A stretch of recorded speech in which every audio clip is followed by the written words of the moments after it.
कौन है वो क्रूर शासक जिसने 4 करोड़ लोगों को मौत की नींद सुला दिया? कैसे आज एक बड़ी आबादी इस क्रूर शासक की वंशज है? बर्बादी, तबाही का दूसरा नाम है ये शासक। युद्ध में जीती हुई औरतों के साथ इसने कैसे इंसानियत की सारी हदें पार की? क्या वाकई में ये शासक मुस्लिम था? क्यों इसे विश्व सम्राट कहा गया? इससे जुड़ी वो कौन सी बातें हैं जो लोगों की आंखें नम कर देती हैं? आइए जानने की कोशिश करते हैं। तारीख थी 31 मई 1162। मंगोलिया के खेंतली माउंट्स में येसुगेई और हो एलून के घर एक साधारण से दिखने वाले लेकिन बर्ताव से बेहद क्रूर, जुल्मी और हठी बच्चे का जन्म हुआ, जिसे आज पूरी दुनिया चंगेज खान के नाम से जानती है। चंगेज खान का परिवार एक खाना बदोश कबीले में रहता था और इस कबीले का सरदार था चंगेज खान का पिता येसुगेई, जिसकी कई हर बात पत्थर की लकीर थी। लहजे से सख्त और एक ताकतवर शासक येसुगेई ने चंगेज खान को भी बचपन से ही हथियार थमा दिए। जब यह 10 साल का था तो सिर से पिता का साया उठ गया। अब परिवार में एक मां और 6 भाई बहन थे, जिनकी किस्मत अब चंगेज खान के हाथों में थी। चंगेज खान की रगों में फौलादी जज्बा और आग उगलता खून दौड़ रहा था, इसलिए उसने भी अकेले ही हालातों का सामना करना शुरू कर दिया। सरदार का बेटा होने की वजह से उसे युद्ध नीतियां समझ आने लगी थीं। चंगेज खान का मिजाज बहुत खतरनाक बताया जाता है। एक बार चंगेज खान के भाई ने इसकी मछली चोरी करके खा ली थी। गुस्से में चंगेज खान ने अपने ही भाई जान ले ली। सोचिए, जब चंगेज खान अपनी चीज के लिए अपने भाई को मौत के घाट उतार सकता है तो भला वो दूसरे लोगों के साथ किस बेरहमी से पेश आ सकता है। और इतिहास में अगर चंगेज खान ने सबसे ज्यादा जुल्म किसी पर किए हैं तो वो हैं इसके गुलाम, जिनमें आदमी हो या औरत, हर किसी को अत्याचारों का सामना करना पड़ता था। चंगेज खान ने गुलामों को कभी इंसान समझा ही नहीं, बल्कि ये तो सिर्फ उसके लिए सुरक्षा कवच थे। जब भी चंगेज खान की सेना युद्ध भूमि में उतरती तो सबसे आगे गुलामों को ही रखा जाता। इन्हें खुद को बचाने के लिए कोई हथियार या किसी तरह का प्रोटेक्शन नहीं दिया जाता था। चंगेज खान ये चाल इसलिए चलता था कि इसकी सेना बच जाए और दुश्मन की सारी दुश्मनी, सारी ताकत, सारे हथियार इन्हीं गुलामों पर खर्च हो जाएं। और ये रणनीति वाकई काम भी करती थी। ऐसा ही कुछ नजारा साल 1209 में भी देखने को मिला, जब चंगेज खान ने मंगोलिया के वेस्ट में पड़ने वाले शीजियां एक साम्राज्य पर हमला किया था और इसमें करीब 30,000 चीनी गुलामों को ढाल बनाकर सेना के आगे खड़ा किया गया। ये सभी गुलाम चंगेज खान ने 1203 से 1209 के बीच चीनी साम्राज्यों पर हमला करके अपने कब्जे में किए थे, जिनका इस्तेमाल इसने जंग में प्रोटेक्शन की तरह किया।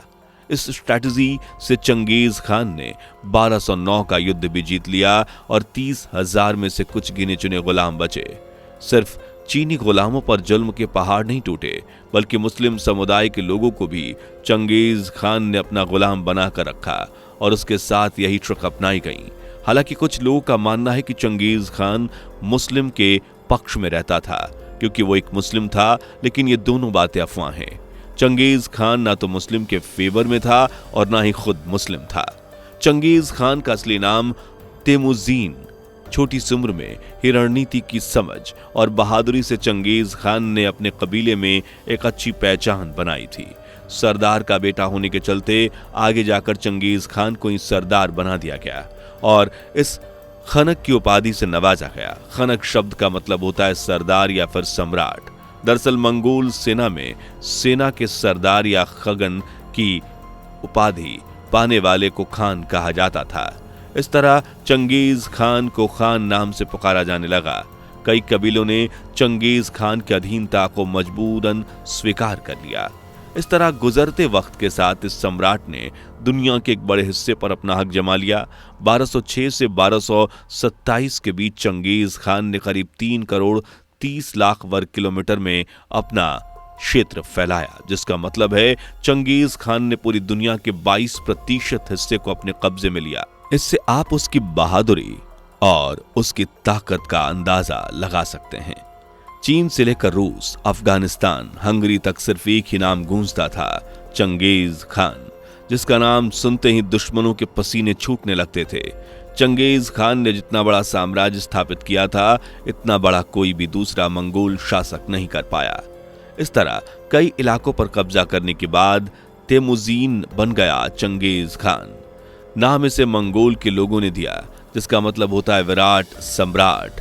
इस तरह चंगेज खान को विश्व सम्राट के रूप में देखा जाने लगा, लेकिन ये खान सम्राट बनने का मौका इसे काफी लेट मिला। 51 साल की उम्र में चंगेज खान को इस ओहदे से नवाजा गया था। हालांकि उस उम्र में आकर लोग शांति का रास्ता अपनाते हैं, लेकिन चंगेज खान इस उम्र में भी नहीं थमा। एक खूंखार भूखे शेर की तरह दुनिया में अपना शिकार करने निकल गया। चंगेज खान जंग जीतने के लिए किसी भी हद तक जा सकता था, क्योंकि इसके लिए किसी भी जान से ज्यादा मायने रखती थी दुश्मन की हार। अपनी जीत इसी जुनून और बेरहम दिल के चलते उसने करीब 4 करोड़ लोगों को मौत के हवाले कर दिया था।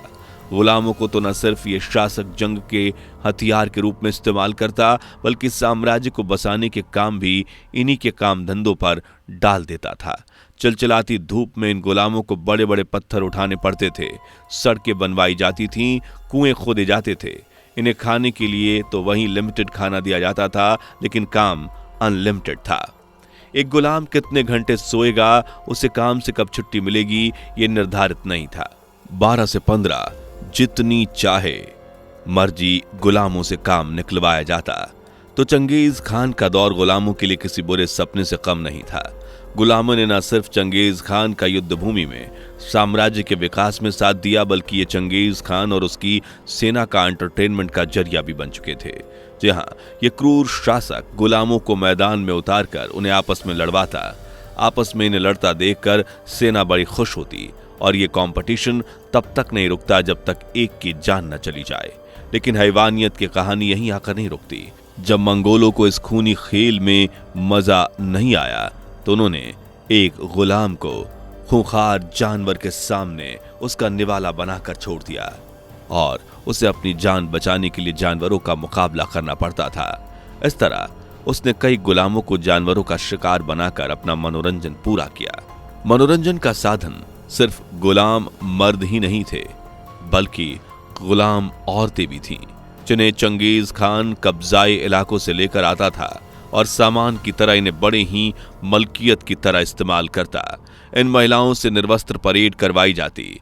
चंगेज खान उस महिला को सबसे ज्यादा पसंद करता जिसकी छोटी काटी पतली लंबी नाक हो, रेशमी जुल्फें हों और मीठी सी आवाज हो। इस तरह ये खूबी किसी महिला या लड़की में मिल जाती तो वो उसे अपना हम बिस्तर बना लेता, और बाकी बची जो महिलाएं होती उन्हें अपने अधिकारियों को सौंप देता था, ताकि वो भी कुछ मजे ले सकें। इस तरह इस शासन काल में महिलाएं एक मनोरंजन का साधन बनकर रह गई थीं। इतिहासकारों की माने तो चंगेज खान हजारों सैकड़ों बच्चों का बाप था। कुछ को तो उसका नाम मिला, कुछ को नहीं। जो बच्चे चंगेज खान के करीब थे, उन्हें चंगेज खान के साम्राज्य का कुछ हिस्सा भी दिया गया था, और इसका बड़ा एग्जाम्पल है कुबलाई खान। ये भी चंगेज खान का ही वारिस था, जो बेहद क्रूर, खूंखार और बेरहम था। कुबलाई खान भी एक अगवा की गई राजकुमारी का पुत्र था। आपको जानकर हैरानी होगी कि एक रिपोर्ट से पता चलता है कि पूरी दुनिया में 0.5% यानी 16 मिलियन आबादी के अंदर मंगोलों का ही खून दौड़ रहा है। आज भी चंगेज खान 1,60,000 पुरुष वंशज उसके जीवित हैं। वहीं महिलाओं को भी शामिल कर लिया जाए तो यह संख्या दोगुनी हो जाएगी। भले ही चंगेज खान एक क्रूर शासक के तौर पर जाना जाता था, लेकिन धर्म के मामले में वो हर धर्म को सम्मान देता, किसी को भी ठेस नहीं पहुंचाना चाहता। चंगेज खान एक विचारधारा सामवाद को मानता था, बल्कि आप इसे चंगेज खान का धर्म भी कह सकते हैं। समावाद में आसमान के देवता को पूजा जाता था। चंगेज खान ताऊ धर्म गुरुओं से भी ज्ञान हासिल करता था, उन्हें इज्जत देता था। अपने आखिरी दिनों में भी चंगेज खान समावाद पर ही यकीन रखता था, लेकिन इसकी मौत कैसे हुई, यह आज भी एक अनसुलझी पहेली है। कहा जाता है कि चंगेज खान की मौत घोड़े से गिरने के कारण हुई थी, लेकिन सच क्या है यह आज भी एक राज ही है। चंगेज खान 65 साल की उम्र में इस दुनिया से विदा हो गया, लेकिन उसकी चर्चा आज भी कायम है। वैसे दोस्तों, आपको क्या लगता है, कैसे हुई थी चंगेज खान की मौत? कमेंट में लिखकर जरूर बताएं। वीडियो को ढेर सारा प्यार देकर चैनल को सब्सक्राइब करके बेल आइकन को जरूर प्रेस कर लें। दोस्तों, आपकी स्क्रीन पर 2 और वीडियो दिख रही हैं, जिसे देखने के लिए आप स्क्रीन पर क्लिक करें। दोनों देखिएगा, बहुत अच्छी वीडियो बनी है।